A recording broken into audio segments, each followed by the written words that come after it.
My name is Randie Gottlieb. I live on the Yakama Nation Indian Reservation. I work as a teacher educator. I am also an author, artist, and an amateur poet, and the executive director of the UnityWorks Foundation.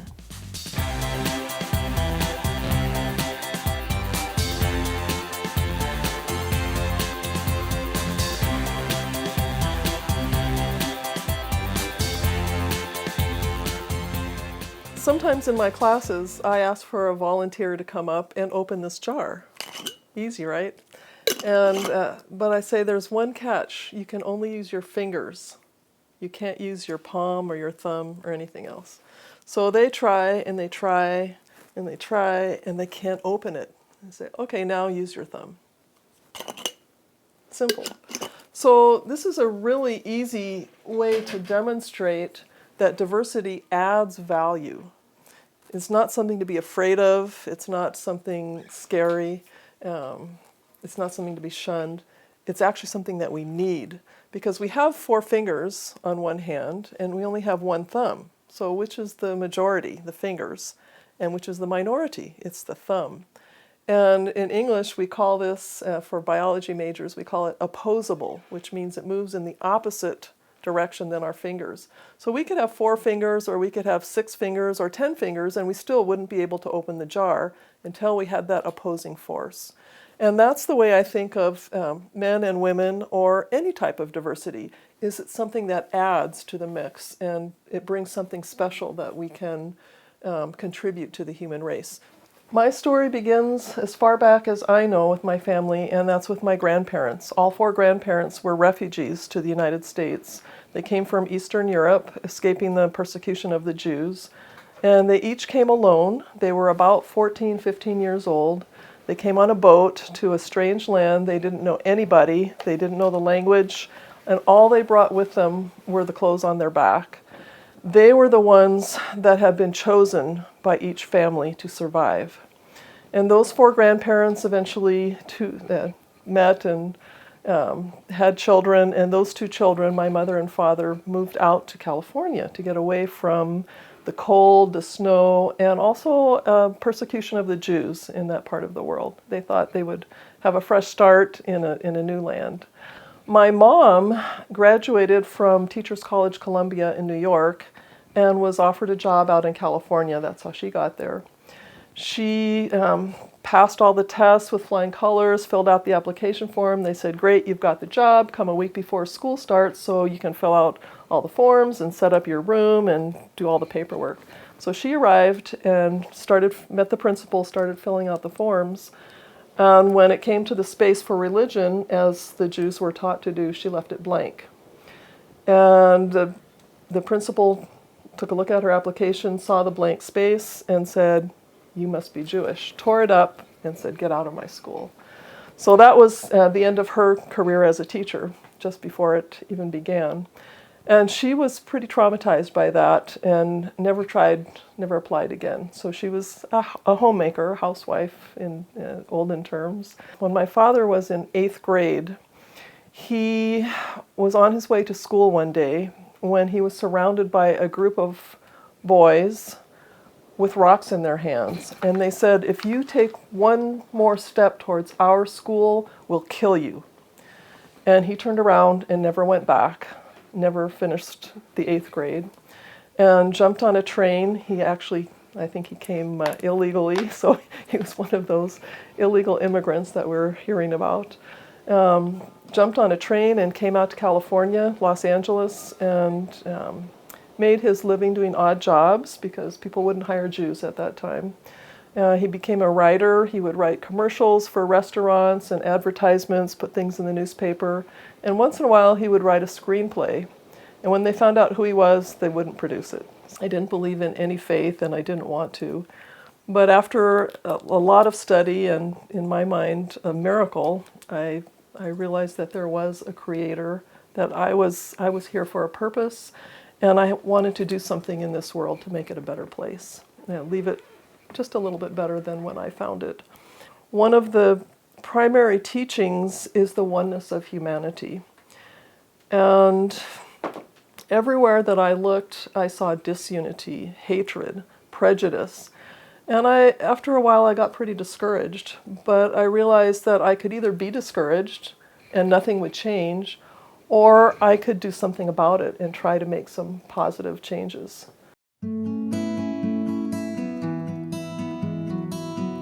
Just because somebody's different color of skin than you doesn't mean that you should be mean to them just because they don't look like you or they're not the same as you.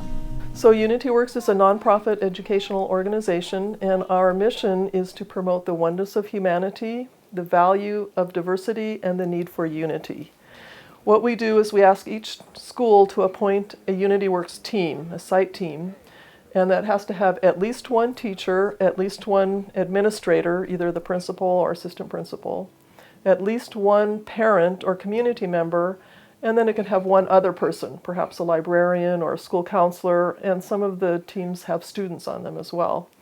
And that team comes together during the summer, and we put together a week-long, very intensive 40-hour diversity training for those teams. I grew up, did well enough in school, but was kind of socially an outcast, and so I turned to art and became an artist. I like to make things with my hands.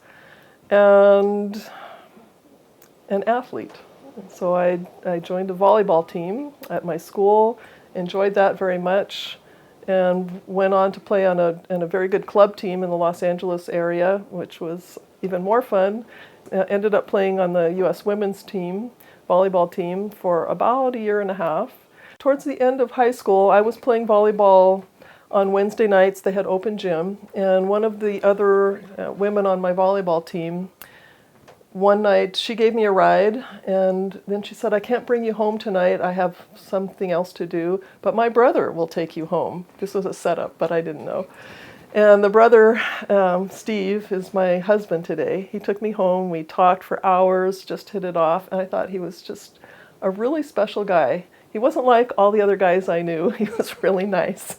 And he had a good heart, and he cared about the world. He was very concerned with overpopulation, with the environment and pollution, with war, and he wanted to make the world a better place, which is what attracted me to him.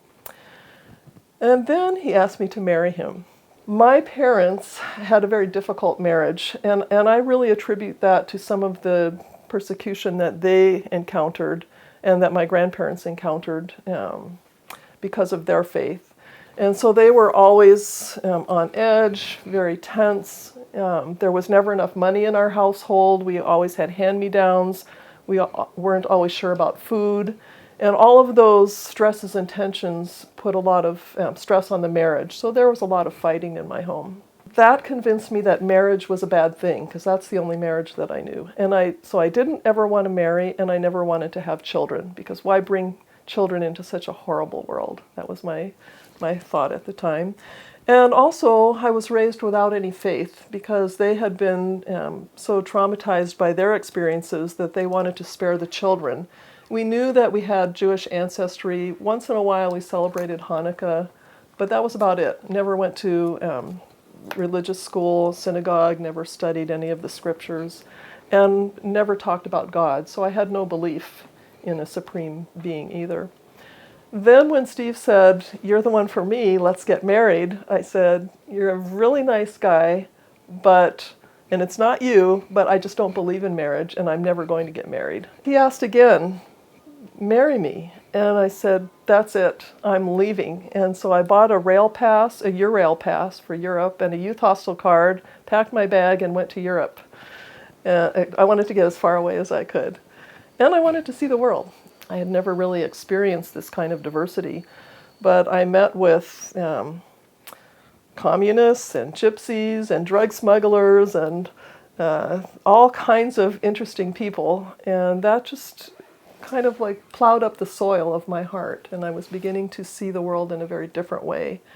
At that point, I received a postcard from my boyfriend at the time, and he said he had become a Baha'i, which is something I had never heard of before. And so I asked people what that was, and they said, "Oh, those are those crazy people who go around chanting in the streets and selling incense, and they shave their heads." And So I broke up with him. I wrote back and said, that's it, the end. Several marriage proposals later from other people, I realized that I really did love Steve, and I decided to come home and see what this was all about. I did become a Baha'i, and that changed my life, and that's what has motivated me ever since. We lived in Puerto Rico for 11 years, where my children were born, and then when my children were school age, they had some challenges in the school system in Puerto Rico. They were outsiders, and they were picked on in some cases, and were not too thrilled about returning to school each day. So my husband and I set up a school. We had planned to homeschool them, but the government it was against government policy at that time. So I said, okay, we can't homeschool. What can we do? And they said, you can get a school license, and you have to go through the whole procedure with the inspections and health inspections and hire trained teachers and all that. And so we did. We started a school. So I graduated with a Bachelor's of Art degree in woodworking, which sounds kind of contradictory. Then, because of my faith, I at that point went back to school, switched careers, and decided to become a teacher. Studied education and have a teaching credential from Cal State University. And then decided that teachers didn't have enough power, so I went back to school and went to Harvard for my master's degree in education.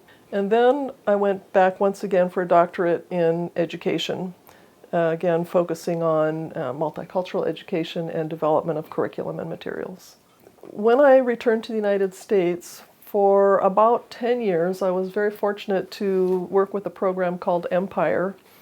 And Empire was a program through Heritage University, where I currently work as well. And that was working with the schools in the Yakima area on multicultural issues, diversity issues, prejudice, stereotyping, race, language, culture, gender, all of those issues of diversity. It was a very successful program. I served as the executive director for 10 years.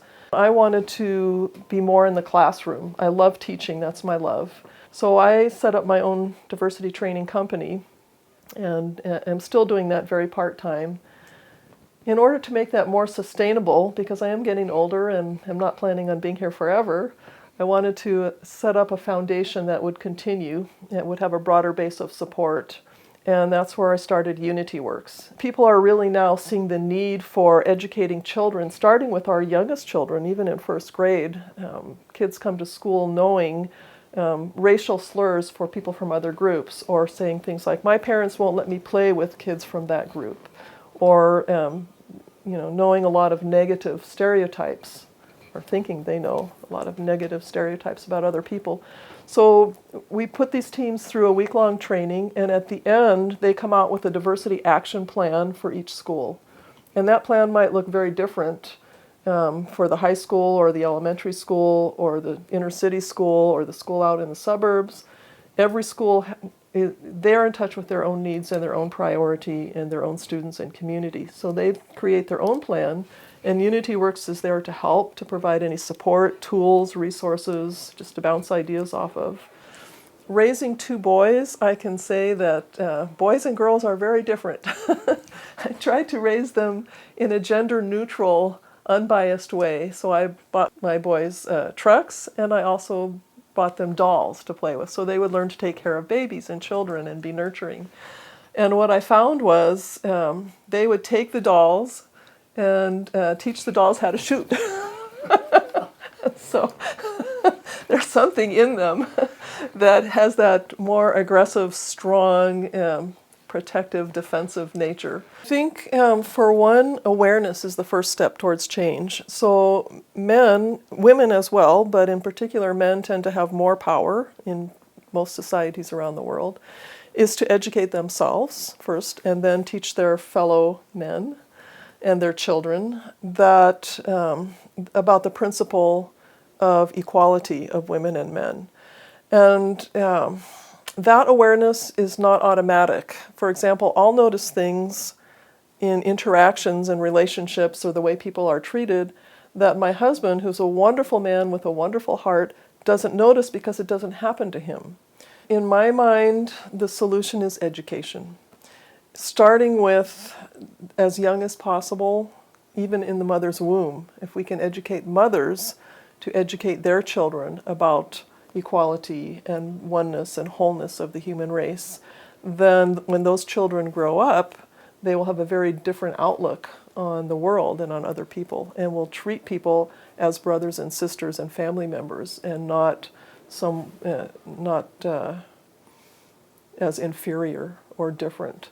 So I'm not sure I really have any words of wisdom other than to all of us to find a way to realize that we are one human family. We live on one planet. We have to take care of it, and we have to take care of each other.